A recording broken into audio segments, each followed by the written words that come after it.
propose à Michel Spiro de venir prendre la parole.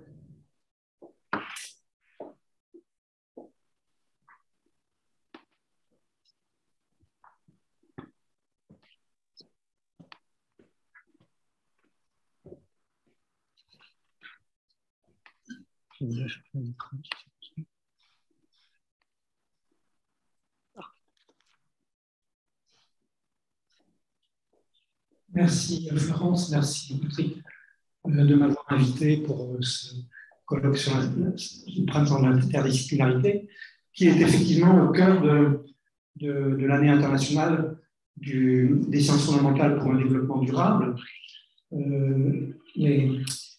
L'interdisciplinarité et la curiosité, ce sont les deux choses qu'on voudrait promouvoir et montrer qu'elles sont indispensables pour un développement durable. Je m'excuse par avance, mes planches seront en anglais, je parlerai bien sûr en français, c'est un peu la tradition des physiciens, pour être le plus inclusif possible dans des salles où il y a parfois des gens qui viennent de l'étranger et qui ne maîtrisent pas forcément très bien le français. Donc il y a quelques planches, il y en a une dizaine au maximum. Je vais commencer par les motivations. Donc il y en a de plusieurs ordres.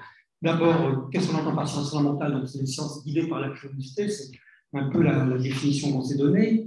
Et souvent, maintenant, les décideurs préfèrent mettre leurs moyens sur des choses plus appliquées pour avec une recherche des sciences plus focalisées et des objectifs à atteindre. Pourtant, on sait par toute l'histoire des sciences que la curiosité, les sciences guidées par la curiosité, c'est elles qui ont alimenté le gisement des connaissances dans lesquelles les générations suivantes ont puisé pour faire face à leurs défis. C'est de plus en plus vrai. Par exemple, la mécanique quantique, elle était complètement guidée par la curiosité, et maintenant, tout notre monde est plein d'implications de mécanique quantique. Par ailleurs aussi, les sciences guidées par la curiosité réenchantent notre monde et font qu'il nous apparaît merveilleux et dit. Écartez un petit peu le micro, écartez un peu, ça sature. D'accord. Et font qu'il nous apparaît merveilleux et digne d'être durable. Les exemples venant de l'astronomie sont bien connus. On est fasciné par les changements de représentation du monde dans lequel on vit, que l'on conduit la cosmologie ou l'astronomie en général, ou la physique des particules. On a parlé du boson de Higgs, ça correspond aussi à un changement de représentation de la constitution de la matière dans l'histoire de l'univers. Dans ces sciences-là, la chance joue un rôle et le hasard joue un rôle. On cherche quelque chose et puis on trouve autre chose. Évidemment, ce n'est pas facile pour les décideurs de planifier et de rentrer ça dans des tableaux et des indicateurs de suivi. Les sciences fondamentales sont souvent la source de découvertes disruptives. J'ai mentionné la mécanique quantique, mais il y en a bien d'autres. Je les mentionnerai, je donnerai un tas d'exemples. Comme elles sont guidées par la curiosité et loin des brevets et des applications directes, elles facilitent une science ouverte avec la possibilité de faire participer les gens de tous les pays par-delà les divisions géographiques, politiques, culturelles, religieuses. Jusqu'alors, on a eu beaucoup d'années internationales qui étaient disciplinaires. On a eu l'année de la physique, l'année de la chimie, l'année des mathématiques, l'année de l'astronomie. Et donc, on a pensé que c'était temps de faire une année interdisciplinaire, ce colloque, une année interdisciplinaire des sciences fondamentales pour un développement durable. D'autant plus que ça tombe au milieu de l'agenda qui a démarré en 2015 des objectifs du développement durable. Bon, en plus, 2022, c'est l'année de la célébration du centenaire de pas mal d'unions scientifiques internationales, parce qu'en 1922, juste après la guerre, les différents morceaux de la physique ou les différents morceaux de la chimie ont voulu se mettre ensemble, et en plus, les différents pays qui faisaient de la physique ou de la chimie ou des mathématiques, ce qui a donné lieu à la création des unions internationales de mathématiques, de physique et de chimie. Donc petit à petit, on a réussi à rassembler un soutien très important, puisque le comité d'organisation est constitué d'une cinquantaine d'unions internationales ou d'organisations. Le conseil scientifique est constitué d'une centaine d'académies qui sont distribués dans le monde entier. On a un comité de haut patronage avec 30 prix Nobel et les médailles Fields. Et puis, on a eu le soutien surtout de l'UNESCO, bien sûr, c'est l'année internationale et sous les auspices de l'UNESCO, du World Science Forum, du Club de Rome, qui est très célèbre. Hein. C'est lui un peu qui avait déjà été à l'origine de ces concepts de développement durable dans les années 70. Et puis de l'Union interparlementaire mondiale, qui est un peu l'équivalent de l'ONU, mais au niveau des parlements. Voilà le sigle de toutes les unions et organisations qui mettent de l'argent pour qu'on puisse conduire cette année internationale. On n'a pas eu recours aux sponsors privés parce qu'on a peur un peu du greenwashing. Donc, pour être qu'on ne soit pas le fruit de manipulation, on a préféré utiliser les organisations ou unions scientifiques. Alors, voilà quelques exemples. J'ai fait allusion. Hein. Ben, les vaccins, les traitements contre la Covid-19 sont pleins de biologie fondamentale, l'ADN, l'ARN. Le web est né au CERN des besoins de la science fondamentale, pour faire collaborer les différents pays autour d'une machine qui était le web à l'époque.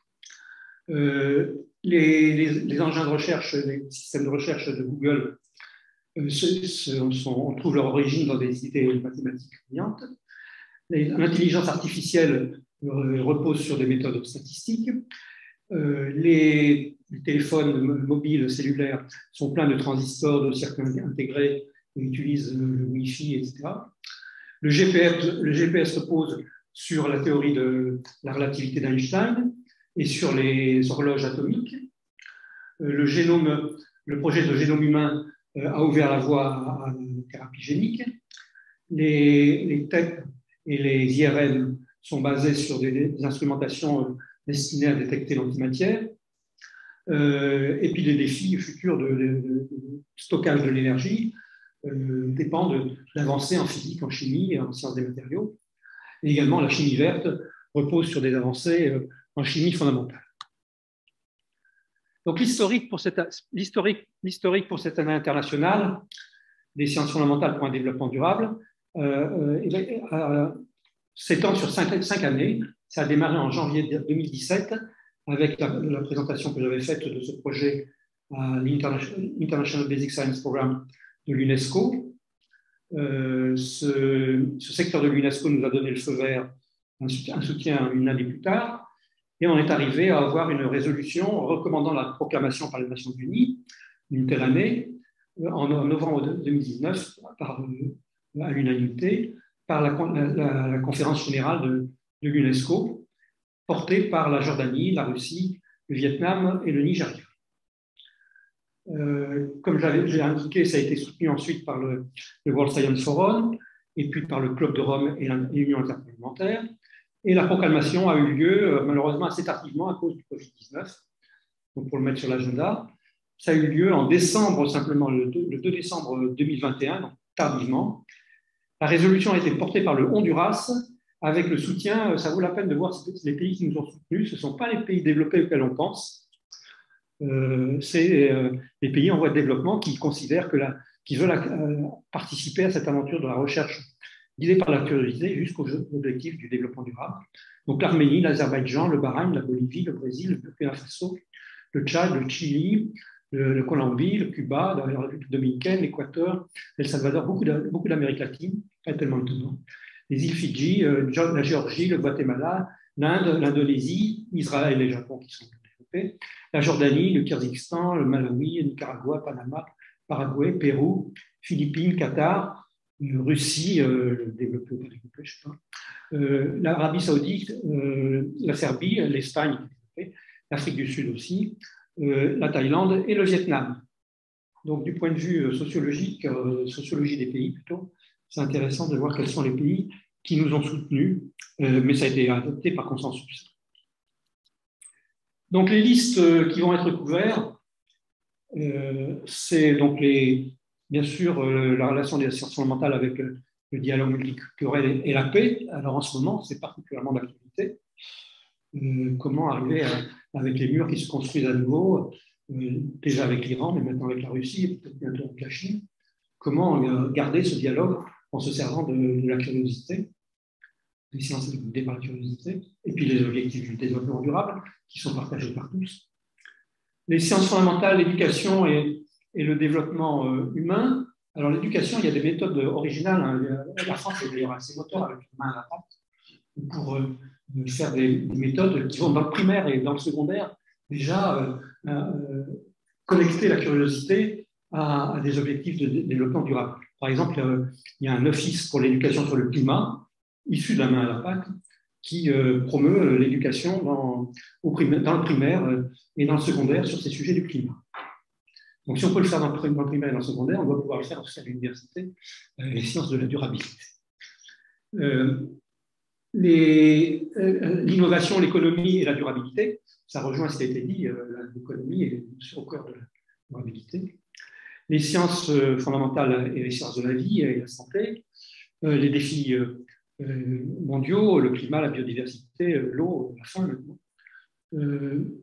les sciences fondamentales vues comme un bien public commun, et puis les sciences fondamentales et les catastrophes, les sciences fondamentales et les big data.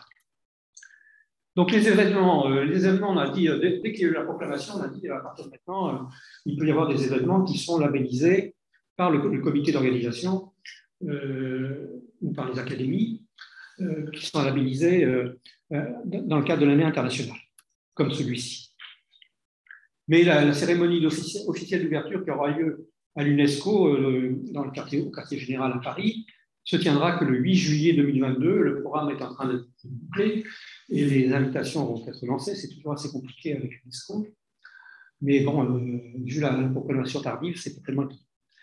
Du coup, la cérémonie de clôture est prévue au CERN un an plus tard, probablement dans le 3e trimestre, peut-être même le 4e de 2023. Donc, en fait, on va avoir des événements tout au long de l'année 2022 et 2023 dans le nouveau bâtiment qui est construit au CERN, qui s'appelle le Science Gateway, portail pour la science, construit par Renzo Piano, qui est un fameux architecte, celui qui a construit le Beaubourg à Paris et bien d'autres choses dans le monde. Et bien sûr, ce bâtiment a pris du retard à cause des difficultés d'approvisionnement, la Covid, etc. Il y aura des événements flagship, donc qui seront les événements continentaux. En Asie, ils se tiendront au Vietnam, en Europe, en Serbie, c'est ce qui est prévu. En Amérique latine, on espère au Honduras. En Afrique, on en prévoit 2, un au Rwanda et sans doute un au Maroc pour les pays parlant arabe. Et il nous manque encore en Océanie, on n'a pas encore trouvé de donc, comme je vous l'ai dit, ces événements sont organisés ou labellisés par le comité d'organisation ou bien le comité scientifique. L'UNESCO va mobiliser tous ces centres pour organiser des événements. Les actions qu'on va essayer de promouvoir, évidemment, c'est pas, en un an ou deux, ce n'est pas facile, c'est donc aller vers l'open accès libre et la science ouverte dans les domaines de la science fondamentale, que ce soit les logiciels, les données et les papiers. Promouvoir, bien sûr, équité, diversité et inclusion, en particulier dans les grandes collaborations de sciences fondamentales. Promouvoir l'éducation aux sciences fondamentales en lien avec le développement durable. Promouvoir la connexion des scientifiques aux acteurs du développement durable. Développer des instruments qui permettent de prendre des décisions en étant informés scientifiquement. Les mathématiciens font ça très bien. Des outils mathématiques qui aident à la décision. Essayer de diminuer l'impact des sciences fondamentales sur l'environnement. Alors, c'est pour ça promouvoir des conférences en mode hybride, un peu comme celle-là, mais à toutes les échelles, les conférences mondiales en particulier. Essayer d'éviter de venir pour parler pour 3 minutes et ensuite repartir et utiliser le numérique pour essayer de participer à des conférences mondiales, sans ignorer qu'il faut que les gens se rencontrent ici. Et puis, ce n'est pas le moindre, peut-être pour tous ces objectifs, essayer d'obtenir des Nations Unies une décennie des sciences fondamentales pour un développement durable, dans lequel on pourra intégrer un certain nombre d'années internationales qui sont déjà en train d'être dans le processus d'être proclamées, comme celle de l'année internationale de l'engagement scientifique et l'année internationale des technologies et sciences quantiques. Mais on pourrait imaginer qu'il y ait plusieurs années internationales dans le cadre d'une décennie. Et voilà, juste une phrase qui sera un peu notre porte-drapeau à la cérémonie d'ouverture. Les sciences fondamentales guidées par la curiosité sont la source de découvertes qui se transforment en applications, qui servent un développement inclusif et durable, et qui, tout ensemble, éducation, découverte, application et développement durable inclusif, permettent de relancer un effort collaboratif sur les sciences ouvertes fondamentales. C'est un cercle vertueux qu'on veut promouvoir, qui doit impliquer à la fois les scientifiques, le secteur privé, ceux qui prennent des décisions et la société dans son ensemble. Merci.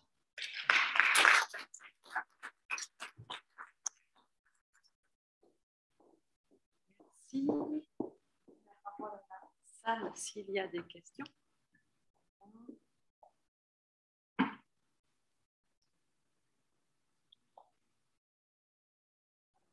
y a des questions dans la salle.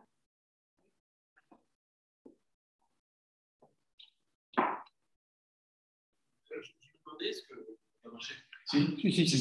Est-ce que les sciences non fondamentales ne sont pas aussi en partie pilotées par la curiosité ?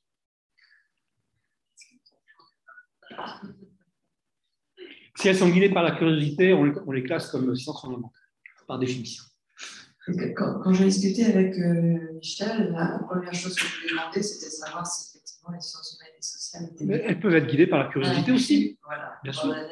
Il m'a dit, mais oui, mais bien sûr, aidez-nous à les faire venir. Voilà. C'était le message. Mais oui, des sciences qui sont avant tout guidées par la curiosité humaine, ça inclut tous les domaines. Mais c'est pour les distinguer de celles qui sont finalisées et focalisées.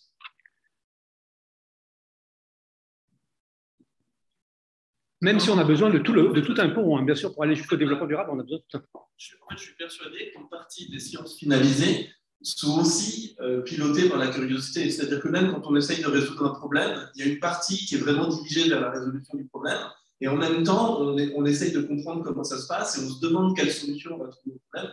Et du coup, pour moi, la curiosité n'est pas forcément ce qui va distinguer l'un ou l'autre. Mais... De toute façon, ce qu'on veut promouvoir, c'est un pont. C'est un pont entre le plus guidé par la curiosité jusqu'aux objectifs du développement durable, en disant qu'on a besoin de tout ce cercle-là, et un cercle qui est partagé par toute la société, y compris les secteurs privés, la société. Oui, les questions instantanées.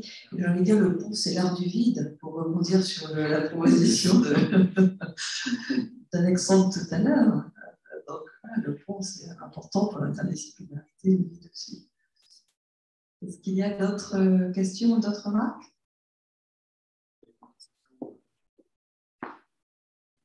Juste une question en ligne qui, en fait, je l'avais ratée. C'est plutôt sur la phase d'avant, mais c'est Faouzia Kalali qui demande: y a-t-il des formes d'interdisciplinarité qui marcheraient mieux que d'autres? Des formes de rencontres entre disciplines qui soient plus fertiles que d'autres? Alors, bon, ça peut être décliné peut-être dans ce qu'on discute avec Michel. Ça, c'est un thème pour ce colloque. Oui, c'est ça. C'est compliqué parce que moi, j'ai l'impression qu'il y a de la fertilité qui se développe en fonction des individus. C'est-à-dire qu'on peut prendre deux physiciens différents et deux sociologues différents, ça ne nous dira pas la même chose. Il y a vraiment une composante un peu très individuelle. Et quand on a choisi l'ensemble des différents sujets, en fait, on a essayé d'avoir des exemples les plus différents possibles qui couvrent un large champ disciplinaire. Tout n'est pas couvert, on s'est dit que l'année prochaine, on suivrait. Et en fait, aucun champ disciplinaire nous a paru non interdisciplinaire à un moment donné. Enfin, on ne peut pas pratiquer l'interdisciplinarité à un moment donné. S'il n'y a pas d'autres... Si, Guy. Tu as mentionné la liste des pays et donc toute l'Europe brillait en gros par son absence et la France en particulier. Donc, est-ce qu'il y a des initiatives que disons, nos ministères ou nos organismes voudraient prendre dans cette année ou c'est vraiment, disons, à la base de faire des choses? C'est curieux quand même qu'ils sont totalement absents. Ils n'ont pas voulu prendre le leadership alors, pour plusieurs raisons. D'une part, en disant que c'est connecté au développement durable, donc ils ne veulent pas être arrogants vis-à-vis des pays en développement, préférant que ça vienne des pays en développement qui reconnaissent ce besoin de développement durable, qui n'est pas forcément toujours bien accueilli, mais là, apparemment, c'est dans le développement. Et la deuxième chose, c'est qu'ils trouvaient qu'il y avait trop d'années internationales et donc il y avait une consigne de l'Union européenne de laisser les autres pousser ça. Parce qu'on est bien sûr, avec l'aide du CERN, on a approché un peu tous les pays en Europe et une consigne, à part l'Espagne, qui est très connectée à l'Amérique latine, qui était un peu le porte-drapeau. On a eu une certaine hostilité à les avoir sur le devant de la scène pour une année internationale. Ça a contribué à prendre plus de temps, effectivement, entre la résolution de l'UNESCO et la proclamation par l'UNESCO.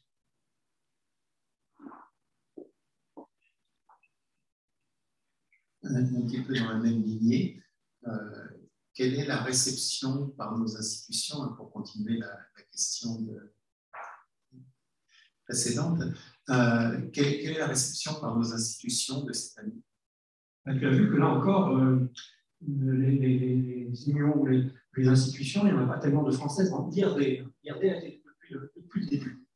Évidemment, la durabilité, je le dis hier, je fait un peu appris avec eux. L'histoire de la durabilité, c'est un peu leur travail. Donc, eux, ils ont été très moteurs, ils ont bien aidé. Et le CNRS ne va joindre le comité d'organisation que dans les jours qui viennent. C'est vraiment comme ça. Alors qu'on l'a contacté depuis très longtemps. Et le ministère dans le comité d'organisation, on n'a pas de ministère. Mais le ministère, l'ambassadeur à l'UNESCO, l'ambassadeur aux Nations Unies, avait des consignes de ne pas être proactif.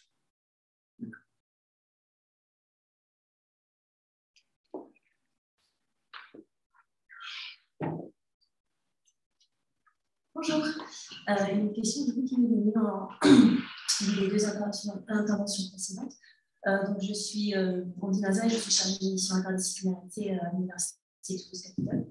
Et du coup, je me posais la question si un acteur type universitaire souhaitait je ne sais pas, organiser quelque chose dans le cadre de cette année.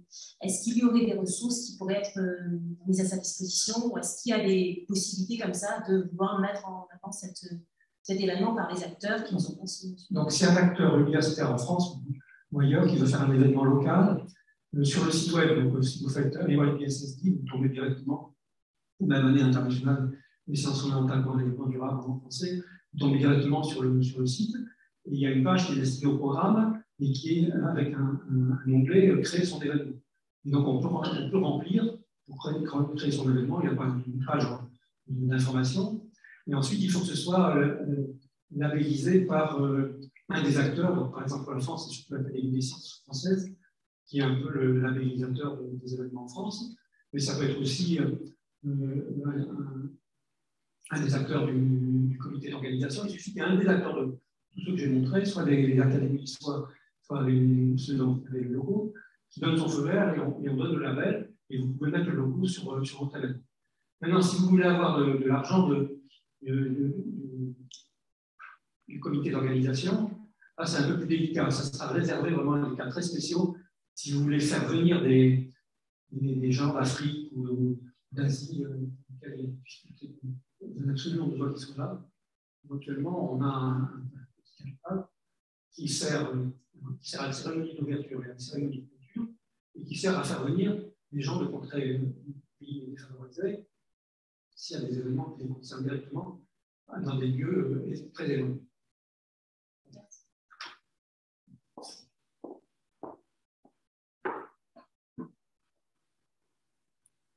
Est-ce qu'il y a encore des questions sur le chat? Il n'y a rien, Patrick. Très bien. Écoutez, merci beaucoup, Michel. Je vous propose une petite pause café de 10 minutes. Hein, c'est ça, si je ne me trompe pas.